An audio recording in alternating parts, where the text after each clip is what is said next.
Hey, hello, welcome everyone again to the Paddlecast, the British Canoeing Paddlecast with me, Etienne Stott. Thank you so much for being here tonight. We're deep into the Paddlecast season now. We've had loads of cracking episodes. I hope you've been enjoying them. We've met some really cool people and we've got some new awesome people along tonight. And just to remind you, every Thursday we are live at 7 p.m, but all the episodes are available to catch up on all the British Canoeing social media channels, and we're also converting them into podcasts as well. But if you've missed any of our episodes, we've had amazing guests. We had all about stand-up paddleboarding with Bill Bailey. We were hearing about the adventures of Nuria Newman, Sal Montgomery and Brent Orton. And we've had an amazing guy called Hugo Taghome from Surfers Against Sewage. That was a really interesting episode. And we also had some guests from the world of paddle sport manufacturers as well. So it's been really interesting. We've had a range of people and it's been super cool. And I hope you've enjoyed all the episodes. And like I say, you can get them on a watch again. And if you are catching us on a watch again, very much welcome to you all. Thank you for coming along and thank you for engaging with British Canoeing. It's really good to have you all along here. So I really, I mean, it's been an amazing run. And I guess this last few days has been a bit soggy here in Nottingham, but I've managed to still go out paddling a couple of times and enjoy being on the water. I have to be honest, I'm appreciating my paddling more than ever right now. And I'm seeing more people on the water, so it's super cool. It's also, I forgot to actually mention, last week we had our two guests, British Canoeing's Chief Executive David Joy and the Chair John Coyne. So I was giving them a few questions and a few questions from the listeners, and I really want to encourage anyone who's watching right now to write comments in the chat.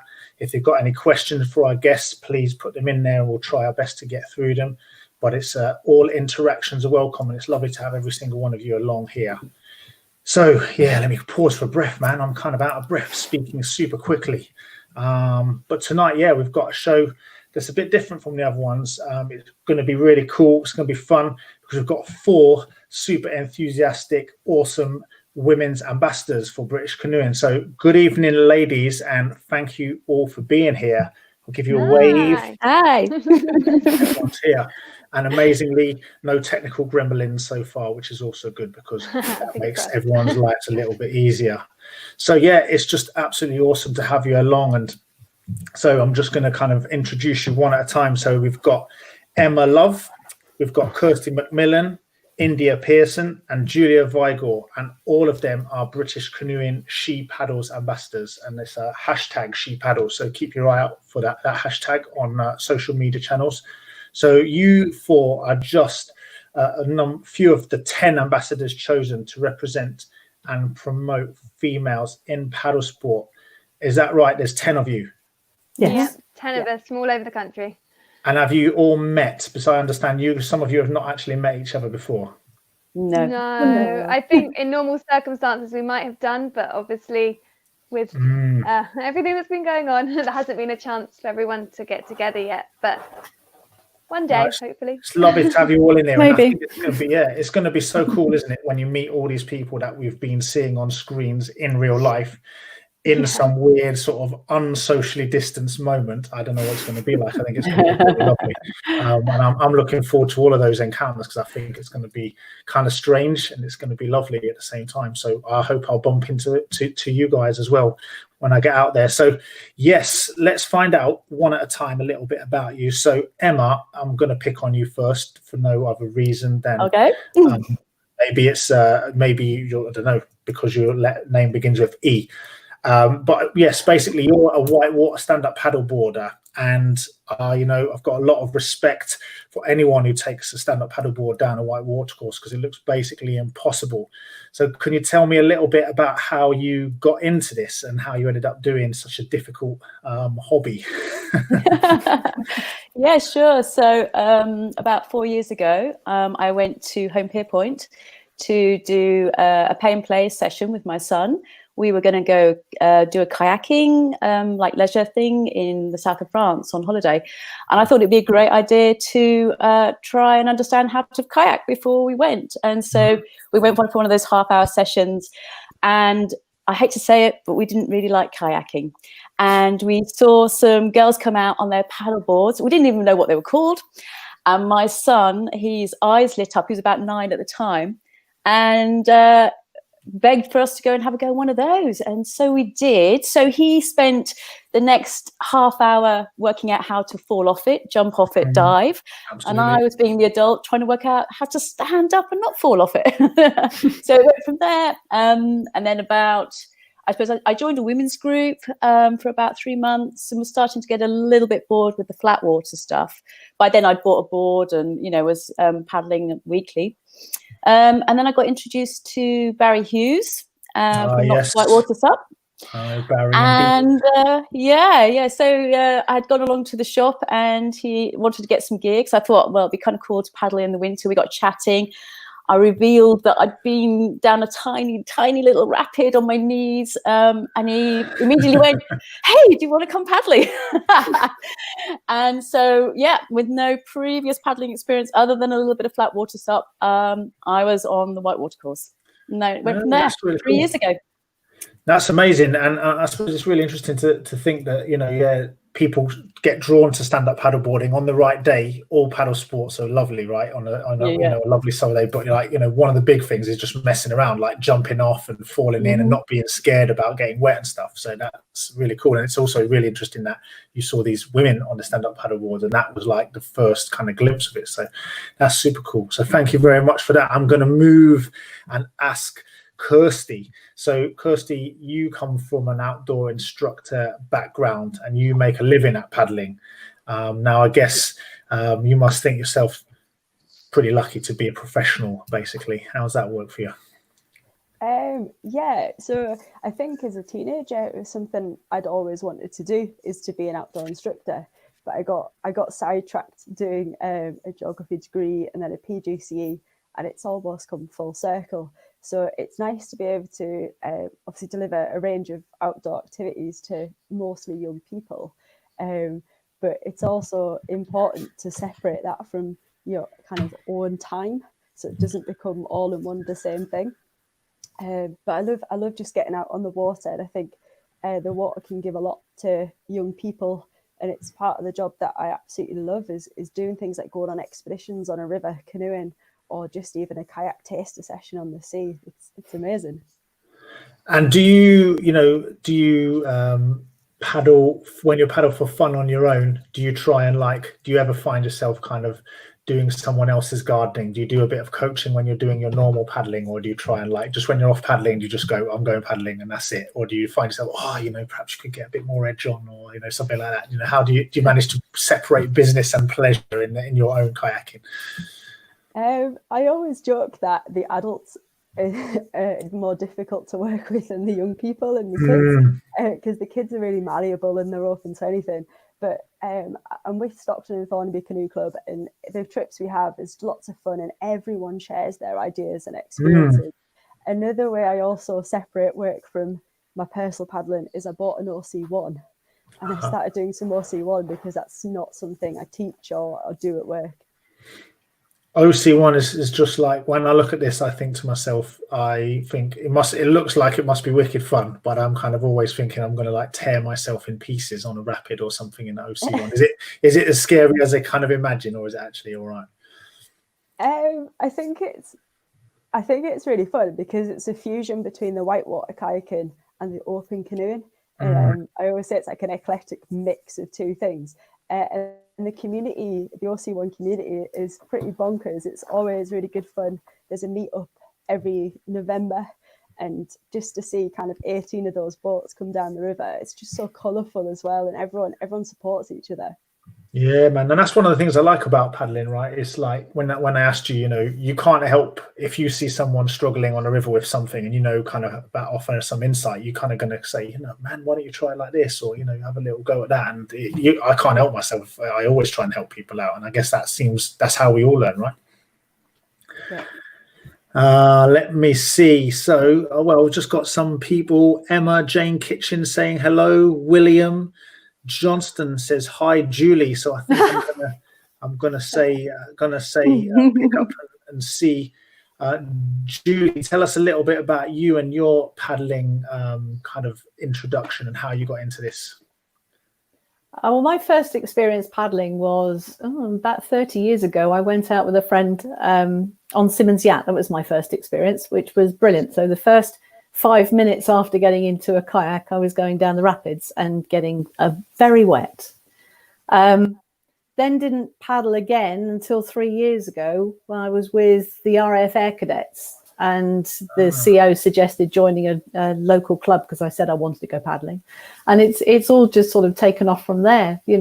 I was lucky because the club gave us the opportunity to sort of work with a coach, and sort of did the 2-star and did the FSRT and did various other things. So I'm a paddle sport instructor, but I'm completely voluntary at the moment. So it's been a lot of fun. It's sort of been a really, really good journey, and done lots of white water and really enjoying that. And now looking at buying a paddle board. So, so I just want to have a go at everything. So I've now got an open canoe, and I've got a slalom canoe, and I've got a slalom K1, and now on a paddleboard, and I've got a little creek boat. Yeah, it's great. It's good fun. Wow, your garage must be full, and I'm hearing it's full of boats. I'm hearing the word slalom. So tell me a little bit about your slalom side of you. How much slalom do you do, and what level do you paddle at in slalom? I have done 2 competitions in slalom. Cool. In C1, I won the first one, which was very small, but I have to tell you, there were only 2 competitors in the class, but I did win that one. I'm telling one that you won it. take the hand and run. I won the first one, and I came second in the second one. And since then, it's all sort of stopped because that was right at the end of the season last year. And of course, there's nothing going on at the moment. So it's just a case of using lily pads as gates and practicing right now. Just imagining. And where do you paddle, Julie? Where are you based? Well, I'm in Wiltshire, so I paddle at Melksham and Chippenham on the Avon most of the time. But so we go down and paddle on the canal, or go into Wales, go into Dartmoor and Exmoor and paddle down there. Yeah, it's really good fun. So it's a good. We can't go into Wales at the moment. So I was going to say, you got to kind of, maybe you can, don't go to Wales right now. Well, no, we're trying to create some white water at the moment. Yes, we have no white water right now. Because that's what I was wondering when you said, like the lily pads. I was wondering if you've got any like ripples or anything to go on. But some well, no, not at the moment. No, absolutely nothing. So Kirsty, now on to you. Heather Callum saying hello. Yes. Callum. Yeah, so Callum has got a question. I'm going to ask that later on, Callum. I'm going to come to your question. He was very, very kind to send that in. And Nick is saying, he got into stand-up paddleboarding with Emma, and he can't wait to go again. So that's pretty cool. So obviously, your love for stand-up paddleboarding is very infectious. You've had it, and now you're passing it on to everybody else. Probably shouldn't make any comments about that at this time. Actually, that's probably not a good zone to get into. Pardon me. Anyway, your enthusiasm is getting everybody excited. That's super cool. So good for you. So Kirsty, I was going to, let's see where we're at now. No, I've spoken to Kirsty. My apologies here. I'm just getting a little bit confused. India, yes. So I noticed that you're into sup yoga. And I have never done that before. And so can you tell me about what you see? Tell me a bit about that, because I guess people are seeing it. It's becoming a bit more commonplace. You might see it around, but tell everyone about this, please. Yeah. So I started teaching sup yoga maybe 5 years ago. It sort of suddenly exploded on the scene. I originally trained as a dancer, and then my dance career led to teaching, and then going into yoga, and then living by the coast, I naturally sort of started surfing and just loving all sorts of water sports, and then discovering paddleboarding, and then realizing, oh my goodness, I can do yoga on the water, I can dance on water, this is insane. So it kind of brought both my passions together, really.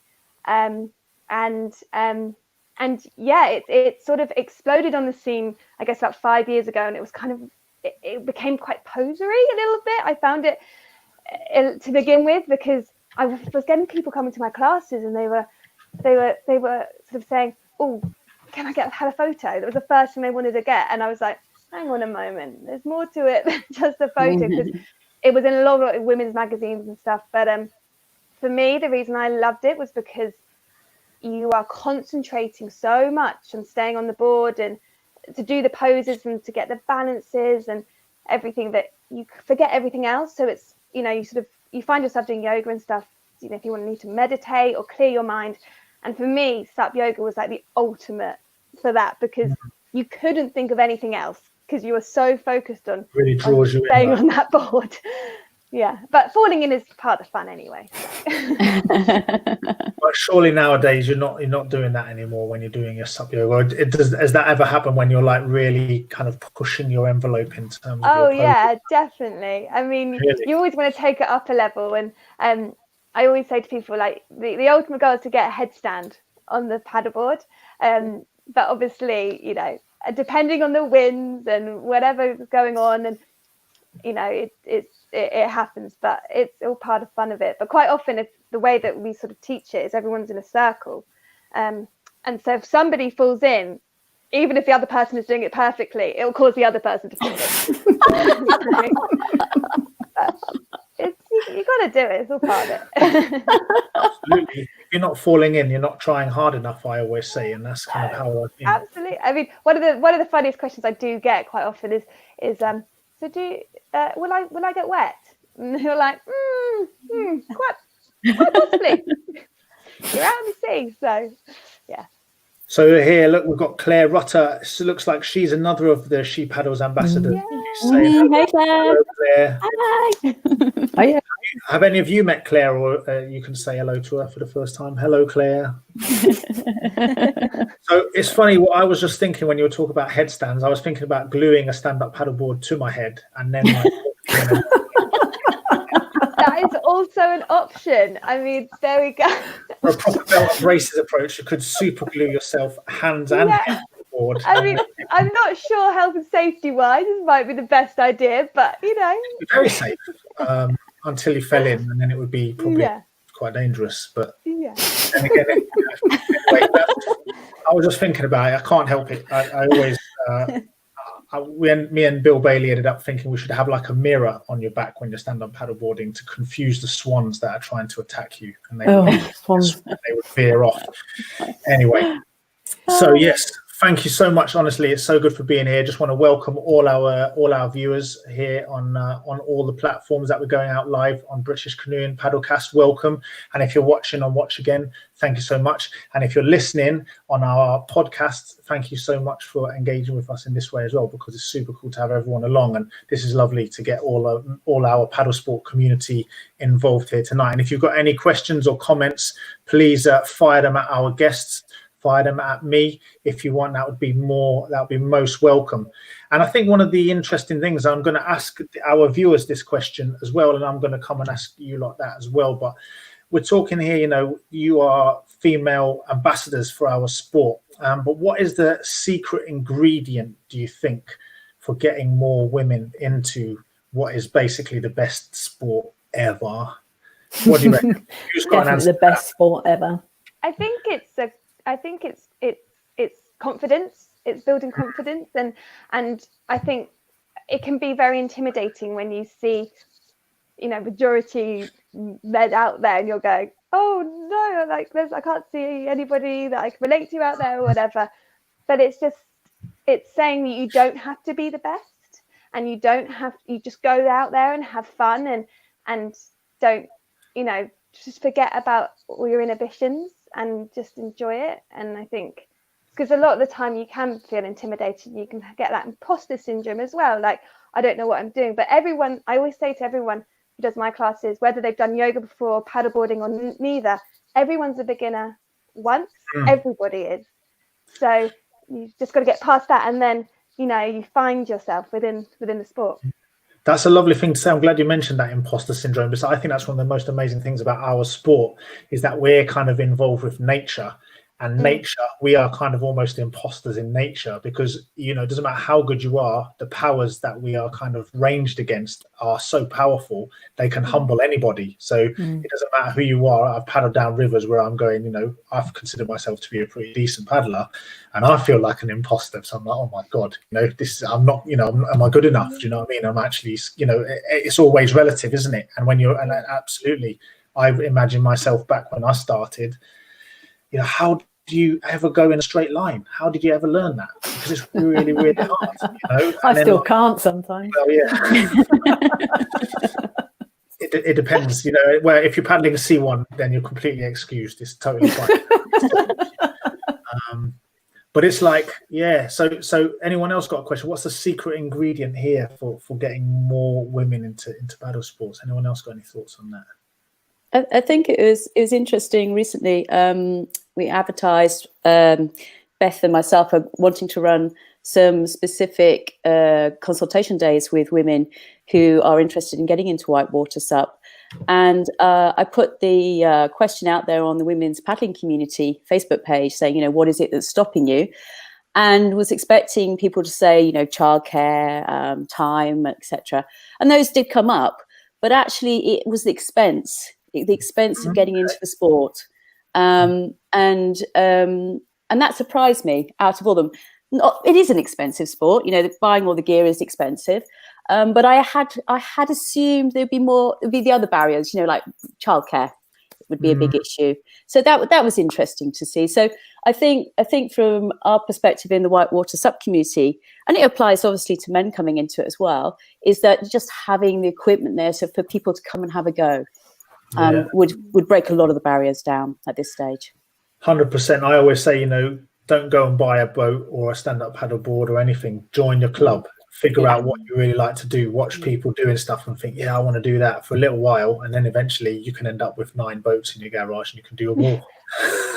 Absolutely. Yeah. I must admit, I was going to go on my first whitewater trip, and decided I had to have my own boat to go on this whitewater trip. So we went off down to Wales and went into a shop and came out having bought a creek boat and a canoe. Yeah. Which it was really good fun shopping. And then were they good boats in the end? Did they turn out to be good choices? I still have them and I still love them. Happy days. That must be, they must have done you a good service, because they might have just set you up, go and have that thing over there, and it'd be totally unsuitable. So no, they were brilliant. Brilliant. And actually I'm really, really chuffed with the boats that I have. And it was really funny when I phoned my coach and said, I've got a boat. And he said, have you tried it? And I said, yes. He said, where did you try it? I said, in the shop. As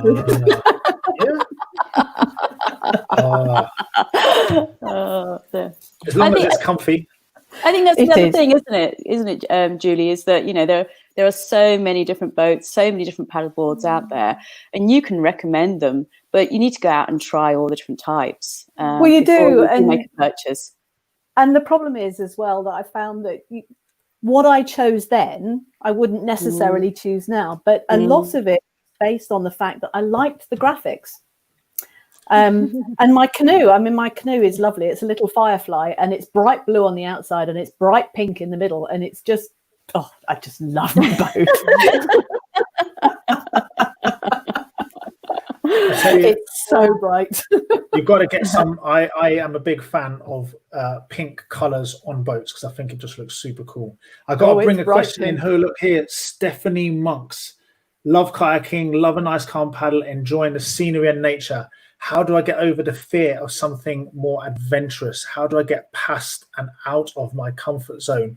I always bottle out as everyone looks expert to me. And I'm sure everyone has been here in our sport, right? Everyone's an expert until the next time you go out and you find a big challenge. Who's got a thought to help Stephanie out there? She needs to join a club. Yeah, join a club. My experience coming through paddle sport was at university. And after about 3 or 4 river trips, I was an expert, and it was a joyous day. You come out of a river and say, I had 7 rolls, but I didn't swim. And you were the expert. Well, from a club perspective, if you join a club, it's very much the day being very, very safe. maybe getting in with the right people to paddle with, and just doing things in baby steps. Make sure your skills are solidified at not a lower level, but maybe a foundation level before you move on. So my mistake at university was the uni clubs are great. Like, I was in St Andrews Uni Clinic Club, and it was absolutely fantastic time, the friendship. But I think I kind of progressed too quickly, and I've had to go back and relearn things from the start. So make sure you've got solid foundations, because that will give you the confidence to move up. Yeah, absolutely. It's really worthwhile finding somebody to teach you as well, and a group of, sort of a peer structure that will help you. I mean, when we go out on the trips, I'm invariably, well, not so much now maybe, but I was the most novice paddler that was sort of in the group each time, and everybody was so supportive. I mean, now it's nice because I'm sort of not quite at the bottom anymore. Yeah, that's the nice thing about paddling. Here we go. I'm super glad that we've got this question up. Chris Wilde. This is the guy who I started paddling with. If it's the same Chris Wilde, I'm going to assume it is. So it's so lovely to have him along. He'll know exactly what we're talking about. When we were kids, we were learning how to roll. We did all that stuff. We had to face those kind of little fear jumps together. But he's shouting out to Julie. I'm assuming you're from his neck of the woods. Where about the mighty Market Yard? He's saying, well, I didn't mention that when I said I went paddling. Yes, I didn't mention the Market Yard in Frome. That's I've paddled there. Yeah, it's a brilliant place with a really lovely bunch of people. I must admit, I don't get down there often enough, but yes, I really, really need to. Frome is a cool town, and I do like the river. It's got a few little ripples on it as well. That's why I was kind of wondering as well. So it's got the gates. I wouldn't even have to use the lily pads. There we go. Go down there and use the gates.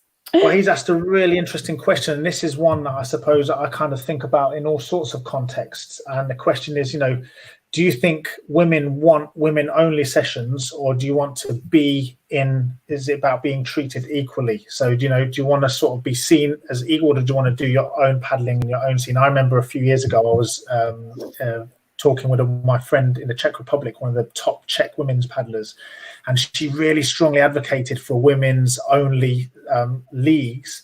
And other people actually say they want to compete directly against the men. So it's a similar sort of question, do you want to do your own sessions and have a very specific sessions for women only, or do you want to really mix in and do it like that? Anyone's got any thoughts on that? I'm happy to be in mixed company, to be honest with you, but I think some women would prefer, they feel a little bit intimidated sometimes by some of the men. I think a good starting point is possibly a women's group, just because you might find that you might meet somebody that's been in your position a year ago, and you've got, there might be similarities that maybe you're not finding so much in the mixed group, and then it's finding that balance, isn't it? And then maybe the next stage is to go into a mixed group, and then you feel more confident as well. But I think I've personally found when I've been teaching women's groups, the women are less self-conscious when they're in a full women's group, and that's a society thing, and something that we need to address elsewhere. But I think it's a really good starting point if you do find a women's group, and then you can progress on, and then you find that balance. Yeah, so that's it. Go on. Sorry, I agree with India. We had all girls trip just once a year in our university club, and I'm not saying the atmosphere is better, but the atmosphere is different. There was talk of different things. There was talk of maybe more women's issues, and we just all went out and had fun.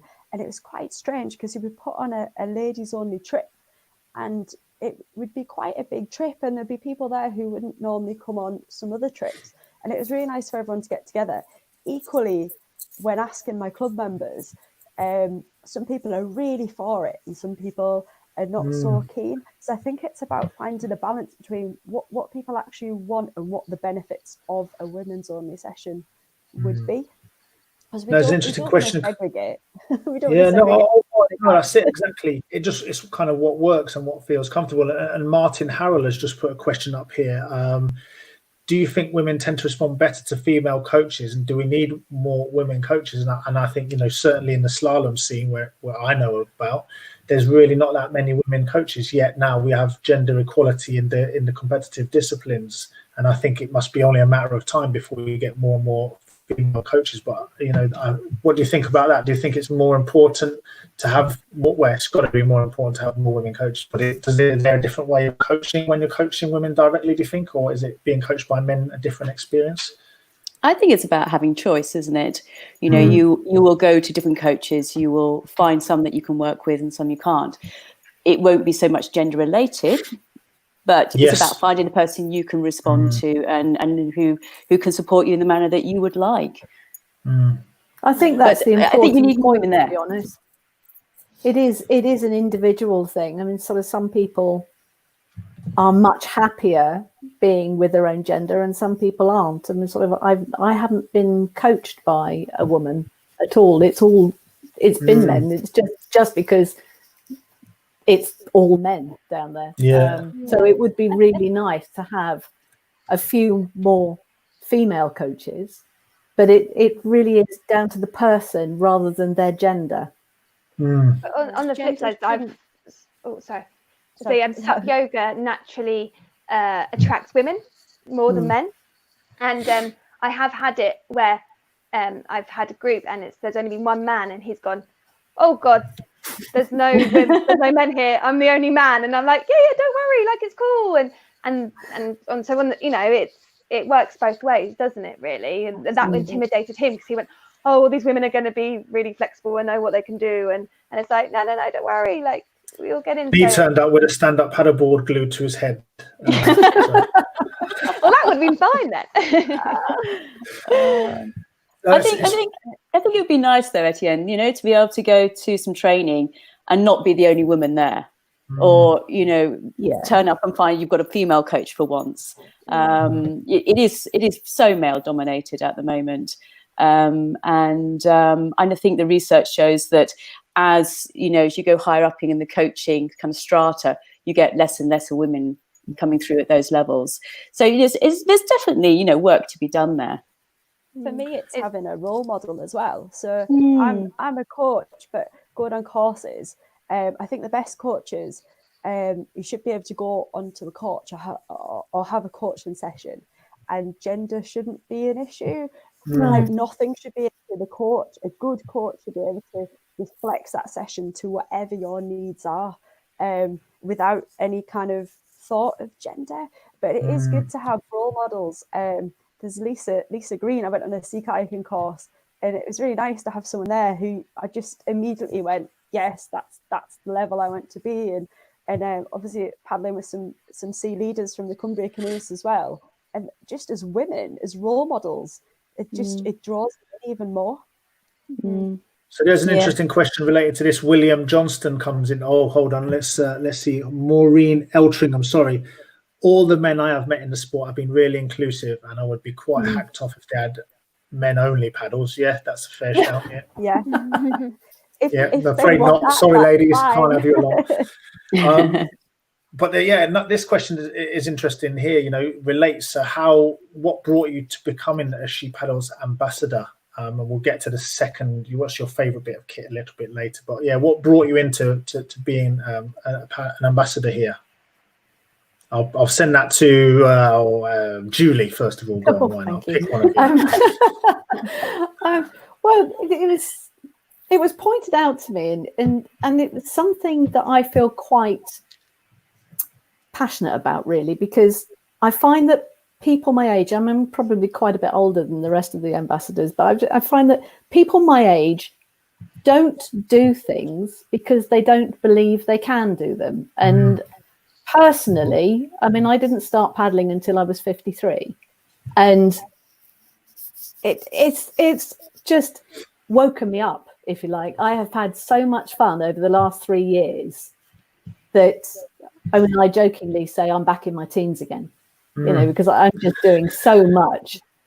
I've lost weight, I've got fitter, I'm having lots of fun, I've got lots of friends, and I'm doing something that I absolutely love. And I would love to see more people my age enjoying it, because you don't have to go on the white water. You don't have to do anything that's real, that needs a bit more bravado. You can just go paddling down the river, just enjoy it, just relax. And it's just such a source of well-being. I would just love to see more people paddling. Yeah, so it's that. I think that's really interesting, because I guess, people always think sports in general is just for young people, but I think canoeing, kayaking, stand-up paddleboarding actually really accessible, because you don't actually have to be that fit to do any of them. You just have to get in a boat and you can float around. It's a low friction environment. You can just cruise around and see beautiful things, chum along with your mates. If it's a nice day, fall in the river, mess around, and just kind of do that side of things. For me, it's a really easy sport just to do. You don't, one of the reasons I did canoe is because I was totally rubbish at other sports. So, welcome everybody to get us in here. So what about you, Emma? What brought you into being, there's a Paul Robertson, this guy again. So he was, Paul is one of the people who works for Palm, and he was a guest a few weeks ago with his amazing DJ setup. So he's saying he's worked really hard at Palm to build a good range for women, but sadly there isn't enough. There simply aren't enough women to sell enough to keep all the ranges going. What are the factors that ambassadors feel most important for women's equipment? What's the most important thing? We did actually talk a bit about women's equipment when they were in here, because they would talk about, you can't just like shrink it and pink it, that horrible expression that you're using, like Reebok or Nike. Am I allowed to say that? Don't say. Anyway, I wear a pink helmet, but it's kind of like an ironic thing, but I love it. Yes, cool. Really visible. I like that. So what do you think about this equipment side of things? Is it a big issue for you? I think the sizes are always a bit strange. This might just be my opinion, because I'm kind of short and round. So, for example, in a certain kit, I'd be a large to fit that way, but that way I've got a foot extra on the feet. So there's quite a broad range of just gents and ladies, and I don't think they get it. Quite often I'll get the top fits really well, but then the bottoms are a foot too long for me. And they seem to be for like, the thing with women is they're all a range of sizes. And I'm not sure if short and plump is catered for very well. Well, Paul, we can put that on your list. Anyone else? Well, they don't cater for BAs. I think having equipment that fits really well. I mean, I have to say, men do come in lots of different shapes and sizes as well, and they seem to have equipment that fits them. So why is that not happening for women? I spend a lot of the time in a dry suit in the winter. So, but again, like it's always too long. So I have a lot around my ankles. It's too wide around my backside. You try climbing back onto a paddleboard in white water with kit that's just, heavy and cumbersome. Why is that? Why do we have that? I don't know. So why does it not sell more? Well, let's hopefully get a few more women in paddling, and then you'll sell a bit more kit, hey? Yeah. And I think another side of it is, what I've found is that certain brands, they'll sell men's equipment as being, this is stereotypes, but very like action sport and technical, and the women's equipment can sometimes be marketed in a little bit more of a, how do I put this? Like a more you come up with the words, so I don't say anything. Glamour. Yeah, glamorous way. Yeah, and you think, well, hang on a moment, like, I don't want to be wearing that, because that's going to fall off, and that's not going to be practical, and that's going to show bits I don't want to be showing. And why is it that there's some fantastic articles about that, and I know that there are some women out there that are really pushing it, particularly more in the surfing community, I've seen. But we need technical equipment just as much as the men, and it is out there, but it's not marketed, and it's not pushed, and it's not seen as sort of I guess high end as maybe the men's equipment, and I'm not sure why. So I think that's a good point. I think that's a good point, India, because if you click on a website to buy some equipment, it's men's stuff that comes up first, isn't it? And then you go into the women's section and you find like 3 pieces to choose from, And you're like, what is that it? Yeah, exactly. And then You know, and then the piece what I found is like I like to wear like neoprene leggings and top, but it's all very like the zips down here and it's showing a little bit of shoulder or whatever. And you're like, well, that's just not practical. If that's all you've got to offer, then I'm gonna move on to somewhere else, you know. So it's I think there was definitely something in the marketing side of it, which is off Katrina balance. Kelly there saying, it's basically, fashion for women and technical for men, and Claire Absolutely. Brown saying the same in the golf industry. So it's obviously, these are big social questions, and I think generally speaking, we need, if we have loads more women paddling, then they're gonna be more and more women everywhere. Really, I suppose in all things there'll be more choices, but it's very, very it's a really difficult area. There's a question from Martin Harrell for India about he asked whether you have to have a special sort of stand-up paddleboard for yoga, or can you just use a general all-round one, or one that's stuck to it? The all-round ones are great. They're really they're sort of they tend to be a little bit wider. So, but you do want it do you want it to be wide? You want it to be at least 30 inches wide. Because you really do notice a difference. You take your poses wider in sup yoga than you would do normal yoga, just to help balance you. But I always say you want it to have at least 30 inches wide, at least 10 foot, and if you're taller, then see a little bit longer, and then at least 4 inches deep, because otherwise, if you've got the water coming in, it's not so good either. So, yeah, the bigger the board and the wider the board, the better, definitely. Comprehensive answer there. So we've got Callum Evans is saying he's up for a bit of a swap. He thinks men's gear should be more colourful, and what that swap there. So it's like that makes sense. We'll be able to spot Callum next time.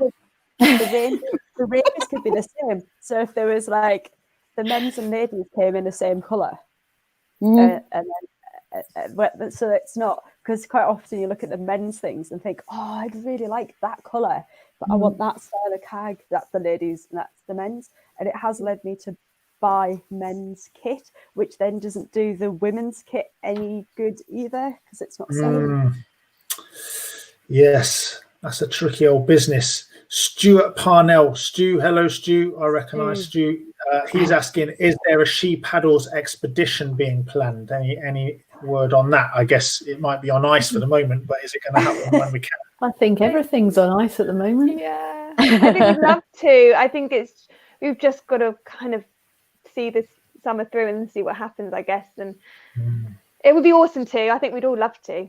Yeah, even if it was a UK expedition, it would be awesome. Just travel around together. Definitely. Yeah, maybe we should make a weekend of it. A bit of sup yoga, triad canoes. Definitely.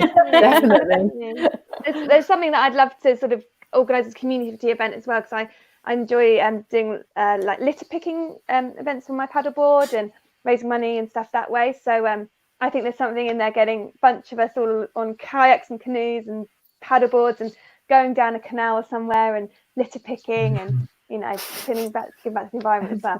Avoiding the swans. We have a very aggressive one. He doesn't seem that bad this year. Last year he was really, really aggressive, so we were having to beat him off. Sort of trying to get way back when we had the cadets or the scouts on the river, and we were trying to fend off the swan. And they're all out with their babies now as well, so it kind of makes it even more dangerous. Well, we had to catch one of the babies actually, because it got tangled up in fishing line. So that was really interesting. Yeah, and probably fend off the mama swan while you were doing that, trying to save its baby's life, and they were trying to get out. Mummy was okay. Really? Daddy was not. Daddy, all right then, fair enough. Daddy was definitely sort of thinking that we were going to hurt his baby, but once we cut all the wire off her and put her back in the water, he gathered them all up and took them all away and seemed to leave us alone after that. It's difficult for a creature with a brain the size of a small walnut, perhaps, to grasp the nuance that he was trying to save his baby, but not kill it. So I'm glad you did. He didn't understand that when I was I was paddling down the river in the C1, just playing around in the C1, and he just flew at me. And the swan was right on the end of the boat. It was like, go away, just go away. I don't want to touch you. We could do an expedition to the Tweed. So the Tweed is one of my favourite rivers, and I get to do expeditions with the young people. And it's quite easy whitewater, but one of the key features of the Tweed is the swans. So we'd have absolutely loads to talk about. There are hundreds of swans, and they are beautiful. They fly past in squadrons. They are beautiful, I do agree, and they are amazing, but they also can get quite mean and nasty. So I'm going to ask you one last question. It doesn't happen very often, though. No, they're all right. They're fine. They're good. They're good.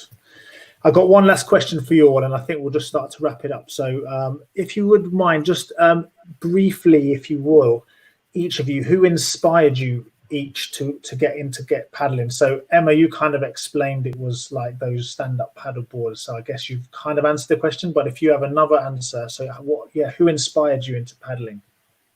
So with the whitewater specifically, key people who have really inspired me alongside Barry Hughes has been Louise Royal. I paddle at Knott's Whitewater Sup crew, so at Home Pier Point, and an amazing community of paddlers who have really supported me in my progression as a paddleboarder, and have in fact supported me into becoming one of the only 3 whitewater stand-up paddleboard coaches in the UK at the moment. So they've been an incredible team to be part of, an incredible peer group. So yeah, those have been my inspiration. Cool. And what about you, India? Who inspired you into paddling? Was there a particular person or particular people? Yeah, there were. I mean, it started with a yoga teacher who's based in Aruba, actually, called Rachel Braithen, and she kind of brought it over. She started SUP yoga, essentially, one of the key people, and then it's sort of, and then a lady called Elaine Macy, who was a dancer, and then she went into teaching SUP yoga as well, and she's really inspired me. She's taken it to a whole nother level, and she does lots of challenges and everything. And then I think the environmental side, where I've started doing a lot more with sort of litter picking on the paddleboard, is Jo Mosely, who was actually a She Paddles ambassador for last year. Jo's cool. She's awesome. She's so cool. Awesome. And I'm doing a sort of a long distance litter pick coming up, and she's been giving me so much advice, and she was the one that encouraged me to apply for this anyway. So she's one to follow, definitely.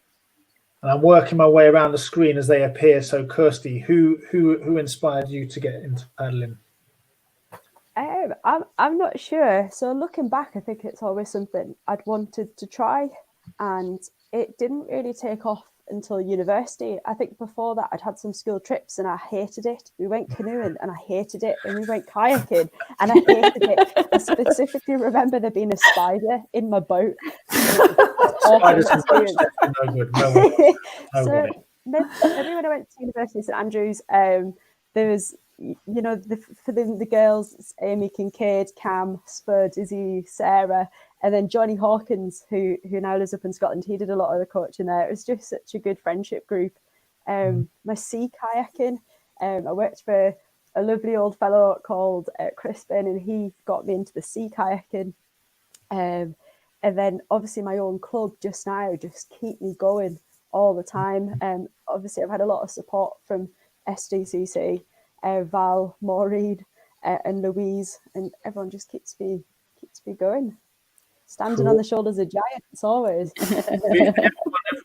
everyone, absolutely. And what about you, Julie? Whose shoulders did you stand on? Well, to start with, I was in the RAF cadets, and it was our CO, Barney Wiles, who got me down to Melksham to start kayaking. But then, sort of meeting the people at the club, there was one girl there, Kelly Riches, that we used to have an absolute ball going out paddling. And then actually Martin Harrell is the coach that we had to do the 2-star and the FSRT, and we went out on trips with him. So I mean, it's grown up. It's just been the people that I've been with. I mean, it was something that I wanted to do anyway, and then these people have really driven us. And we had a team called Team Pink Unicorn, which was me and Martin and Kelly, and Will Johnston was there as well. So we used to go out on trips and just have a ball. Cool. This is what I love, the stories, the canoeing, paddle sport, kayaking community, it's the same story round, it's getting into it for the love for the people that you start, and then you love the sport, and it's all these things kind of blend together, and then you pass them on to other people, and other people come in, and then you see them. So yeah, I want to just say thank you all. Ben is saying thank you so much for being on there tonight. Lovely people. We're really, really stoked to have you here. And I just want to say thank you once again for being here.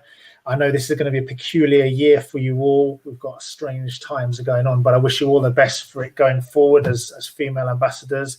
It's been absolutely lovely to meet you. I'm super happy. And, clearly we can hear the passion and feel the good vibe from you. And it's so fantastic to have you along. So thank you so much. And yeah, we want everyone to be inspired, loads more women to get into our beautiful sport, because it's just so cool. So thank you for being here. And don't forget, everybody, you can watch all the Paddlecast episodes again by looking on the British Canoeing Paddlers portal. There's all the stuff on there on all our social media channels. You can check out all the old episodes on the Paddlers podcast as well on the Clear Access Clear Waters website.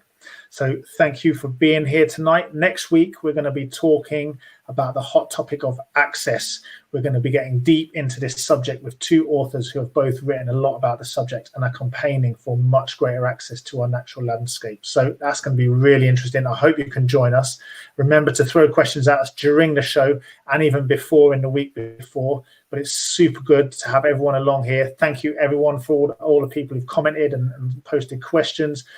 Thank you so much, Emma, Kirsty, India, and Julie for being here. And we will see you all maybe soon and on the water and next week on the podcast. Lots of love to everybody. Thank you. Take care. Thank you. Bye-bye. See you. Bye.